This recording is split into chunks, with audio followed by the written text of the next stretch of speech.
কাঞ্চীর রাজপুত্র চন্দ্রসেন রাজ্যে অভিষিক্ত হবে। দেখেছো ভাইয়া, দেখেছো? একেই বলে রাজ্যাভিষেক। রাজ্যময় কেমন ধুমধাম পড়ে গেছে, দেখেছো? তুমি কোনোদিন রাজ্যাভিষেক দেখেছো? আমি কোনোদিন দেখিনি। হ্যাঁ, দেখেছি।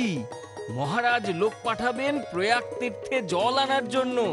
সেই জলে স্নান করিয়ে ভগবান বিষ্ণুর নির্মাল্য কপালে ঠেকিয়ে পুরো নারীরা রাজপুত্রকে বরণ করবেন। তার মানে এখনো তো অনেক কিছু দেখার বাকি।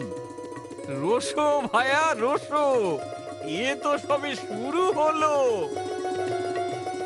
বুঝলে মন্ত্রী, আজ কোশল রাজ্যের দূত যে প্রস্তাব সভায় পেশ করেছে, আমি সেটা নিয়েই চিন্তা করছি। আজ সারাদিন ওই প্রস্তাব নিয়ে বিস্তর আলোচনা হয়েছে। মহারাজ, আপনার এখন বিশ্রামের প্রয়োজন। আমার শরীর এখন বেশ আছে, তাই তো এত তাড়াতাড়ি রাজকুমার চন্দ্রসেনের অভিষেকের আয়োজন করতে বললাম। প্রণাম নেবেন পিতা। একি, এই অসময়ে তুমি এখানে? মহারাজ যদি অনুমতি করেন তবে আমি। হ্যাঁ হ্যাঁ মন্ত্রী, তুমি এখন এসো। চন্দ্রসেন, আজ্ঞে। তোমার কি কিছু বলার আছে? আমি দেশভ্রমণে যেতে চাই। তুমি জানো চন্দ্রসেন, তোমার অভিষেকের সব আয়োজন সম্পূর্ণ। জানি পিতা। আর কিছুক্ষণ পরেই রাজপুরোহিত তোমাকে নিয়ে বের হবার জন্য প্রস্তুত।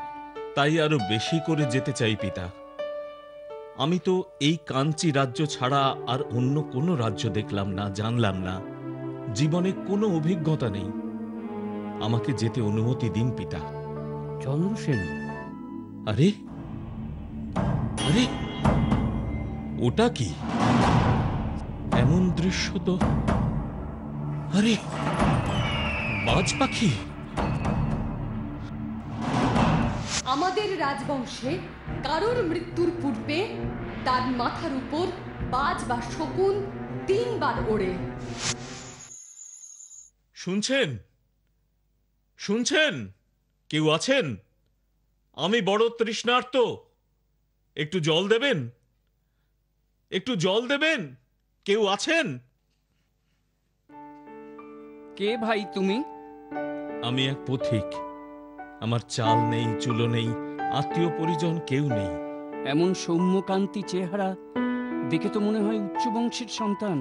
বালাই ষাট, কে বলে তোমার কেউ নেই? এই তো আছি আমরা। এই বাড়িতে এই বুড়ো বুড়ি ছাড়া আর কেউই নেই। তুমি থাকো এখানে। আমাদের গ্রামে উত্তর প্রান্তে যে চিত্রকূট পাহাড় আছে, সেখানে থাকে এক কাপালিক।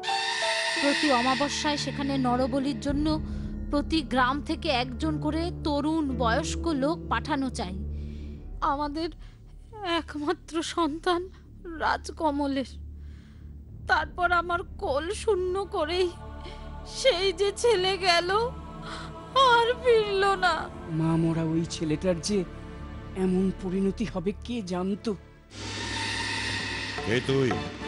আমি চন্দ্রসেন। কেন এসেছিস এখানে? দেখছিস না আমি এখন পুজোয় বসেছি? কিসের পুজো? এই হত্যার লীলা কেন করছেন? ছাড়বো না, কাউকে ছাড়বো না। আমি এসেছি এই সাধারণ মানুষগুলোর প্রাণ রক্ষা করতে। দেখি তো কেমন সাহস। অনুরোধ কাজে না দিলে সম্মুখ সমরে আহ্বান জানাই।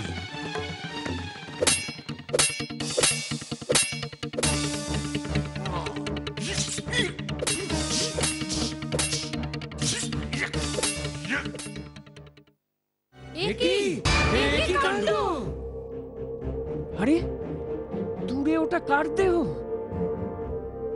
আরে, কি সর্বনাশ! এ যে আমাদের চন্দ্র।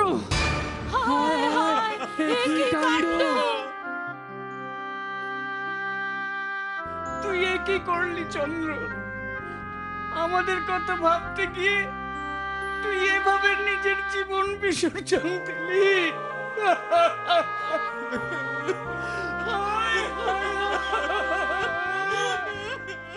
চাঁদের বুড়ি